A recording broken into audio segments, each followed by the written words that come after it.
బాప్తిసం తీసుకోవాలంటే చాలా నిష్టగా బ్రతకాలంట. నేను అంత నిష్టగా బ్రతకలేనని భయపడి తీసుకోవటం లేదని ఒకరు అంటున్నారు. బాప్తిసం తీసుకుంటే చిన్న చిన్న అబద్ధాలు కూడా ఆడకూడదంట. నేను అబద్ధం ఆడకుండా ఎట్టుంటాను సార్? ఒక ఆయన అడిగాడు ఊటుకూరులో, సార్ మా భార్య అప్పుడప్పుడు ఆడింది, మన బాప్తిసానికి వచ్చామని నువ్వు ఎందుకంటే అడ్డుకుంటున్నావంట అని అడిగా. సార్ నా ఉద్దేశం బాప్తిసం నుంచి చాలా నిష్టగా ఉండాలి సార్, కానీ మేము అప్పుడప్పుడు అబద్ధాలు ఆడితే అప్పుడప్పుడు పిల్లల్ని బూతులు ఆడుతూ ఉంటుంది సార్, అందుకని నేను వద్దని అడ్డుకున్నాను అంటున్నాడు.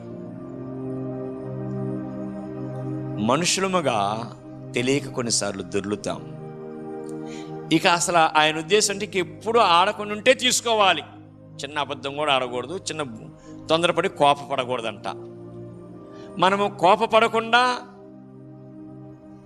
తొందరపడి మాట్లాడకుండా ఉండలేము మనుషులమి. మనం